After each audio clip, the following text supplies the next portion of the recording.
semaine à Scolaire Le Monde, on interviewe un des plus grands auteurs québécois, Brian Perrault.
Est un écrivain québécois.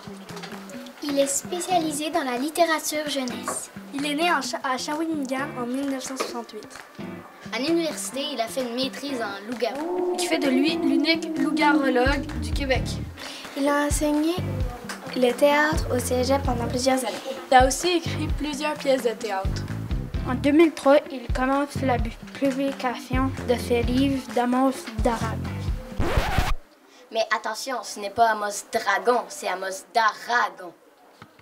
Amos d'Aragon deviendra l'une des séries les plus vendues en français au Canada. Brian Perrault est l'un des auteurs québécois le plus lus à travers le monde. Ses histoires sont traduites en 22 langues différentes. Et on le lit dans 26 pays différents. Ces histoires d'Amos d'Aragon ont aussi été présentées en spectacle et en dessin animé. Nous l'avons rencontré à Shawinigan alors qu'il était le metteur en scène du spectacle À pleine voile.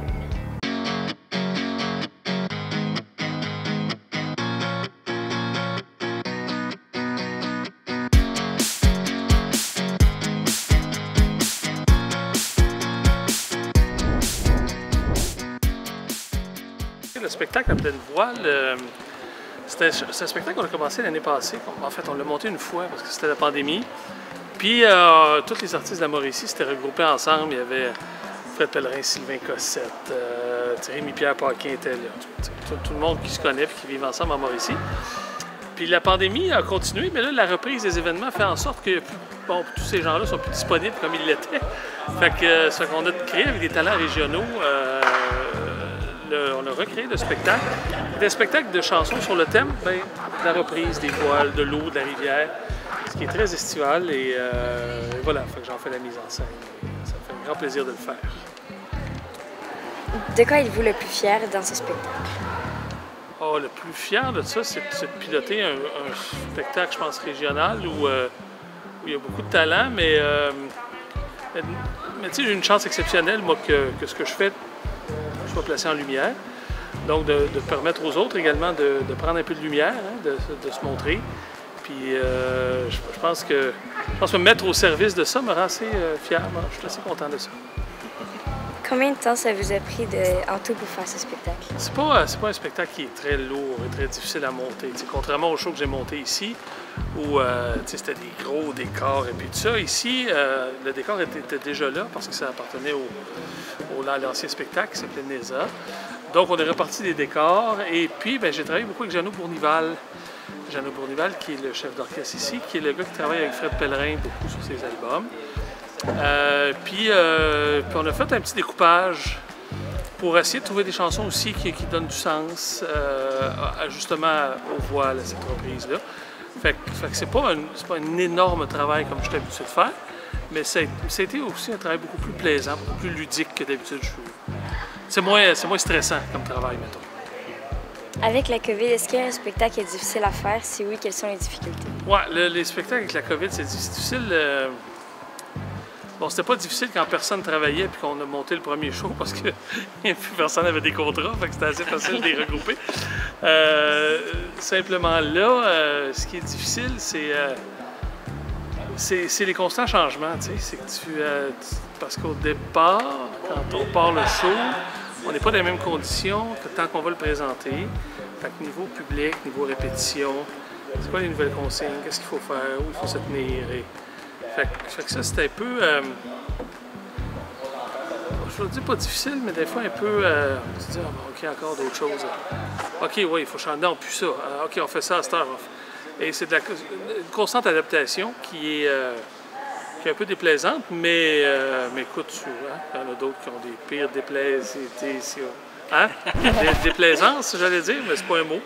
Mais le job de l'auteur, c'est d'inventer des mots. Alors, il y en a d'autres que moi qui ont des pires déplaisances. Pourquoi avoir créé Amos d'Aragon? Bon, ça c'est la grande question. T'as-tu 3 heures? Non, Philly, pourquoi j'ai fait Amos d'Aragon? En réalité, j'ai jamais décidé de faire Amos d'Aragon. J'avais écrit déjà 3 romans qui avaient eu un succès d'estime. C'est quoi un succès d'estime? Ça veut dire que les journaux en parlent, la télévision en parle, la radio en parle, mais qu'il n'y a personne qui les achète. J'ai eu ça, moi, comme succès en premier. Puis c'était un éditeur qui m'a dit, qui m'a demandé si je voulais lancer une série jeunesse, il y avait besoin d'un auteur pour ça. Puis j'ai pris la chance. Puis c'est une commande, Amos d'Aragon, d'un éditeur. Fait que j'ai jamais décidé. Puis c'est à peu près la commande dont je suis le plus content d'avoir dit oui, mettons. Voilà.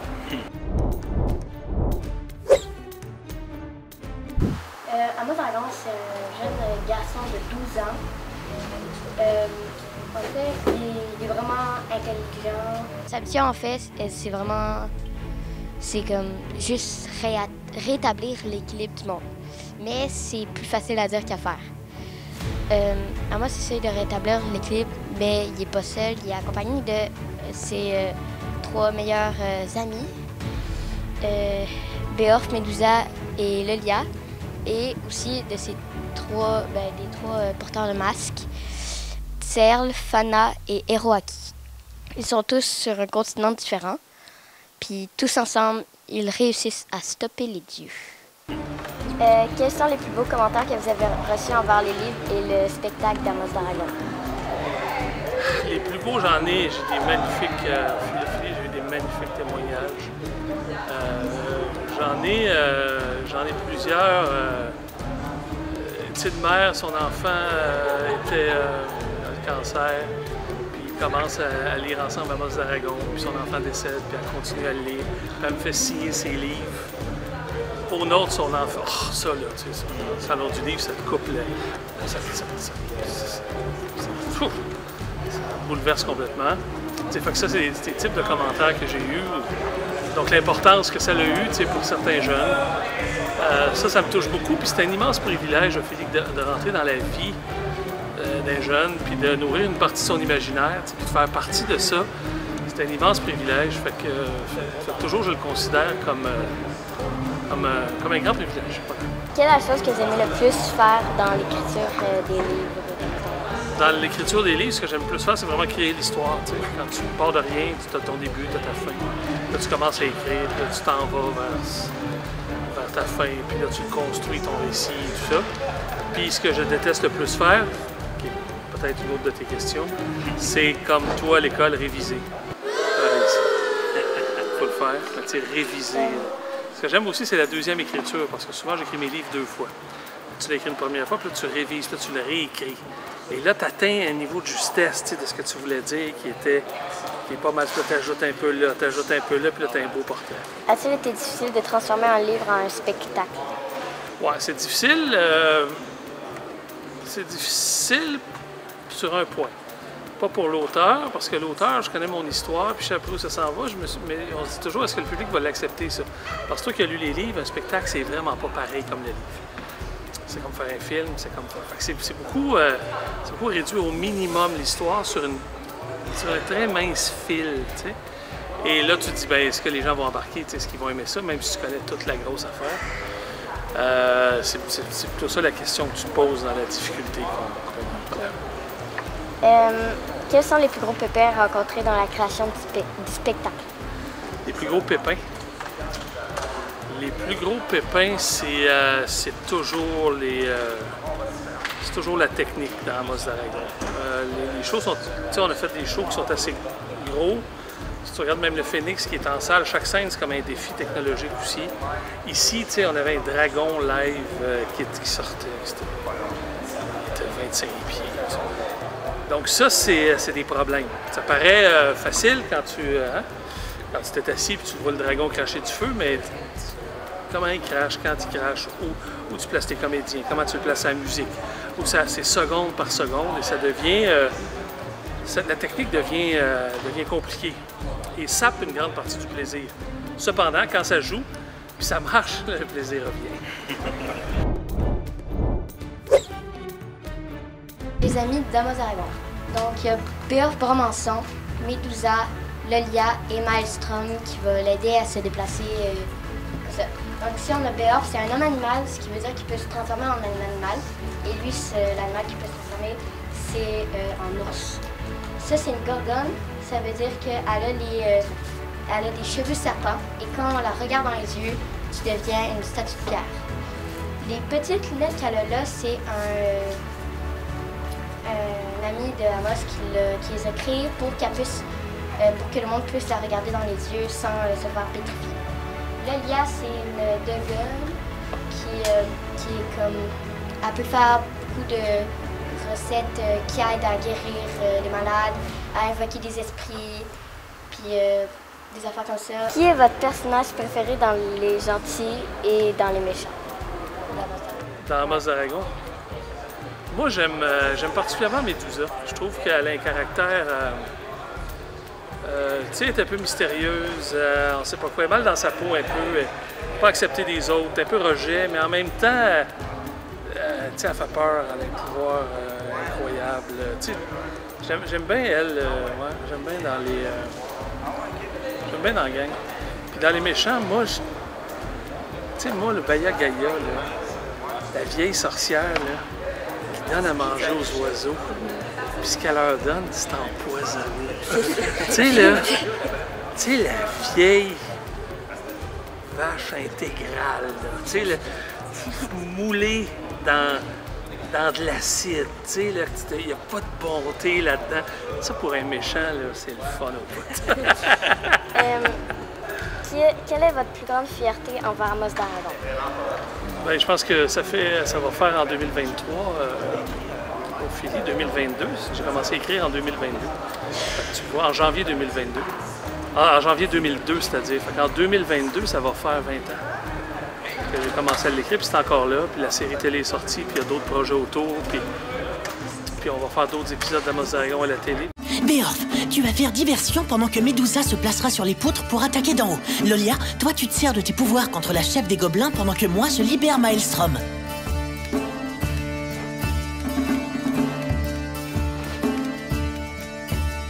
Vas-y, Beowulf, montre-leur de quel bois tu te chauffes. Avec plaisir. Fait que je pense que ma plus grande fierté, c'est que ça dure dans le temps. Puis que ça soit encore d'actualité. Quoique le fantastique l'est toujours d'actualité, mais... Puis qu'il y ait d'autres fans comme toi. Parce que quand j'ai commencé, les fans te ressemblaient, là. Puis j'ai voyé dans le Salon du Livre, ils n'étaient pas plus grands que toi. Puis là, tu sais, j'y retrouve 20 ans plus tard, puis son professeur. Et puis, ils viennent avec leurs enfants, des fois. Fait que, tu sais, que ça dure dans le temps, c'est probablement le plus beau compliment. Qui est la personne qui vous a le plus aidé à mettre en place votre spectacle? La personne qui m'aide le plus à mettre le spectacle en place, c'est probablement Joanne, que tu as peut-être vu ici. D'ailleurs, ça fait 16 ans que je travaille avec elle. Joanne est directrice de production. Puis c'est elle qui vraiment est derrière tout. Tout, des contrats des artistes jusqu'aux horaires de répétition et tout ça. C'est vraiment une directrice de production comme elle, c'est vraiment une personne essentielle pour la bonne marche d'un spectacle. Quelle est la chose qui a été le plus difficile à faire dans le spectacle? La plus difficile à faire dans le spectacle, c'est sans doute dans les spectacles d'Amos d'Aragon. À un moment donné, dans Dragao, j'avais un bateau qui tirait de la pyrotechnie vers une tour qui était sur le bord de l'eau. Et avec le vent, les courants, le talent du pilote, capitaine, qui n'était pas toujours... En tout cas, qui arrive dans un timing précis, là, OK. C'est pas arrivé souvent. Ça, c'était un peu plus dur. C'est correct qu'on avait plus long de musique, tu sais, fait que des fois, ça jouait sur le rythme un peu. Voilà. Que diriez-vous pour les plus jeunes qui voudraient écrire des romans plus tard? De lire beaucoup, d'écrire beaucoup, de développer leur imaginaire justement dans l'écriture et justement par le plus de livres possible, le plus de films possible, le plus de trucs. Parce que des fois, on se dit « Ah non, je ne veux pas être influencé, je ne verrai pas ce film-là. » Non, non, ça ne marche pas comme ça, l'imaginaire. L'imaginaire, c'est une construction de tout ce que tu vois, des expériences que tu vis, et de ne pas avoir peur d'être curieux, justement. Je pense que c'est la clé, la curiosité, pour pouvoir devenir un auteur, puis prendre ses propres histoires. Parce que la création, Félix, ça n'existe pas. On prend toujours des éléments qu'on connaît, puis on les remanie, on les retravaille dans un angle particulier, selon nos expériences, notre vision du monde. Donc, c'est de lire le plus possible, puis je pense d'accumuler le plus d'expériences possible. Est-ce qu'il y a un personnage dans Amos Aragon, genre, que vous êtes inspiré de vous pour le faire, genre? Il y en a un qui est moi, dedans. C'est Amos Aragon? Non. Ben non, l'oncle de Béarn Bramançon s'appelle Benry Bramançon. B-A-N-R-Y. Prends les lettres. B-R-Y-A-N. That's me. C'est moi, je me suis rentré là. Puis je meurs au 4e tome. Ça, mais c'est bien correct parce qu'après un tome, je suis capable de me supporter de toute façon. Fait que c'est parfait. Est-ce que ça fait longtemps que vous... quand vous étiez jeune, est-ce que vous vouliez devenir écrivain ou ça a pris du temps avant que vous aimiez ça? J'ai jamais voulu devenir écrivain. Ça s'est fait... Tu sais, moi, j'ai étudié en théâtre parce que j'ai gagné à la finale nationale de Cégep en spectacle en 1988. Puis là, je pensais que j'avais gagné parce que j'étais un comédien exceptionnel. J'avais écrit un texte puis je le jouais en scène. Non, c'est parce que mon texte était bon. Fait que, mais c'est pas aperçu de ça. Fait que je suis allé étudier en théâtre. Puis quand j'ai fini en théâtre, je me suis aperçu que j'aimais pas vraiment bien ça, le théâtre. En fait, j'aimais le texte de théâtre. J'aimais les personnages, j'aimais tout ça. Je faisais une maîtrise en littérature. Puis, puis après ça, je me suis mis à écrire du théâtre, tu vois, en premier. C'est ça que j'ai fait. Puis tranquillement, je suis venu au roman. Fait que jamais j'ai pensé que je ferais ça dans la vie, tu sais. Fait que c'est arrivé comme ça. Parlez-nous de votre implication dans le spectacle à pleine voile. Je me suis fait des amis à Saint-Élie-Caxton depuis quelques années. Moi, je viens de la région. Je viens de... Quand j'étais petit, j'ai grandi au Cap-de-la-Madeleine, à côté de Port-Pierre. Et puis, depuis quelques temps, je suis revenu dans la région, puis c'est ça, je me suis fait des bons amis à Saint-Élie-Caxton, dont Jeannot, qui est directeur musical et un des chanteurs du spectacle. Et Jeannot et moi, on a commencé à collaborer, on s'est rencontrés, puis on a commencé à collaborer sur quelques petits projets ensemble.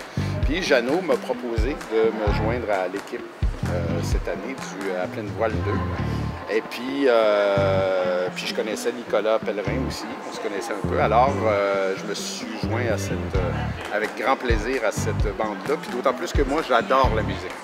Alors, ça me fait du bien. Tu sais, d'habitude, je fais du théâtre, puis je fais de la télévision, puis tout ça. Mais là, d'être dans un spectacle de musique, c'est vraiment le fun pour moi. Parce que je suis un grand admirateur des musiciens. Alors là, je peux être avec eux, puis travailler avec eux. Puis moi, je fais beaucoup de poésie, de textes, d'aventure. Voilà. Quels sont les moments de votre carrière dont vous êtes le plus fier? Bien, il y a quelques moments. J'ai fait partie de spectacles de théâtre qui ont été quand même des moments marquants. J'étais très heureux de faire partie de ces moments-là. J'ai travaillé avec un metteur en scène qui s'appelait Wajdi Mouawad. On a fait un spectacle qu'on a commencé qui était tout petit, puis on l'a promené à travers toute l'Europe plusieurs fois. Ça s'appelait Littoral. Et puis on est allé jouer dans un grand festival de théâtre qui s'appelait le Festival d'Avignon. Et puis ça a été vraiment, pendant 5 ans, ça a été une grande aventure. On l'a présenté même au Liban à la fin. Donc ça, je suis très fier de ça. J'ai fait une autre pièce qui s'appelait Howie the Rookie, qui était une pièce à 2 acteurs. C'était comme 2 monologues. Puis c'était vraiment... Ça aussi, c'est un spectacle qui m'a marqué, et qui a marqué beaucoup de gens qui l'ont vu. J'ai participé dernièrement à un spectacle d'un texte de François Archambault qui s'appelle « Tu te souviendras de moi » avec un grand ami à moi qui s'appelle Guy Nadon, qui est un grand comédien aussi. J'ai eu le grand plaisir de lui donner la réplique. Alors, ces choses-là, je te dirais que c'est des choses dont je suis fier. Puis il y a La Maison Bleue ou les Pays d'en haut qui ont passé à la télévision récemment aussi. J'étais très content de faire partie de cette grande équipe de talentueux comédiens. J'ai oublié Toc Toc Toc, mais c'est vrai que je suis vraiment très fier de Toc Toc Toc. J'ai adoré travailler pour le public des jeunes, des enfants pendant 8 ans. J'ai adoré ça.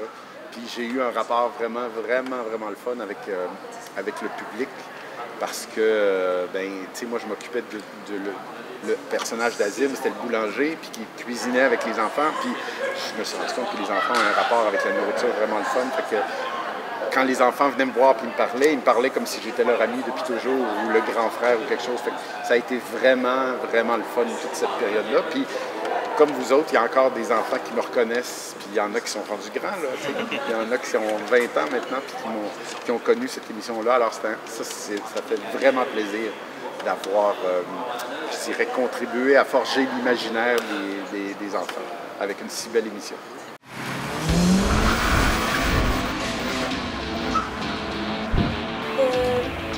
Les voitures qui peuvent participer, c'est les voitures de course, des SUV ou performants, puis toutes sortes de voitures.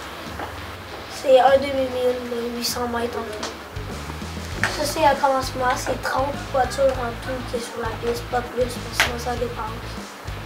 2 voitures s'affrontent. Donc, ton grand-père, il a des autos de course, puis il commence à faire des courses. Tu as dit que c'était sa deuxième course qu'il a fait. C'est sa deuxième fois, on est allé cet été. C'était vraiment nice. Nous, notre record, c'est 3,83. 3,83? Ah non. Attends, ouais, 2,83. Puis le record là-bas, c'était 3,37. Par la Lamborghini Ronfous. Puis après, c'est la Papi. Est-ce que c'est celle-là qu'on va voir aujourd'hui? Oui. Hein, parce que son grand-père va venir aujourd'hui, va amener sa voiture, va amener celle-là, puis on va tous pouvoir aller la voir. On va tous pouvoir rouler dans les rues de la Chute à 300 km/h.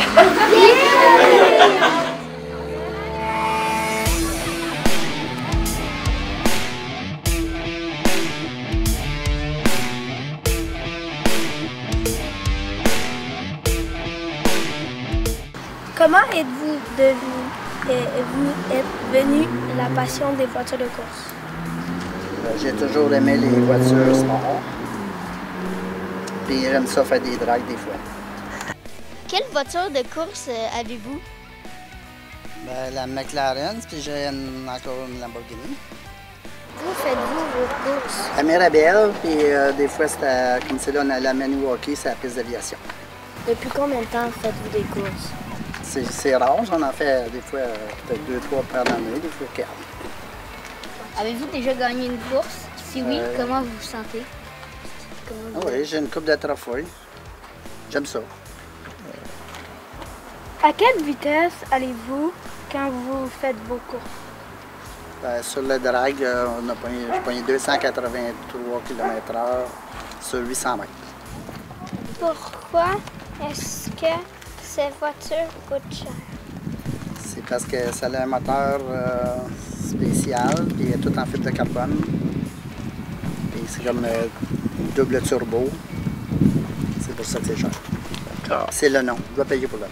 Est-ce que vous avez d'autres projets d'acheter d'autres voitures de course? Non, pas pour l'instant. Non. C'est une quelle année? 2019. Est-ce que vous roulez sur l'autoroute avec cette voiture-là? Si vous avez une commission à faire? C'est rare qu'on la prend, mais les fins de semaine, je comprends. Est-ce que vous la gardez à la maison après? Puis j'imagine que vous devez en prendre soin. Dans un garage. Oui, c'est ça.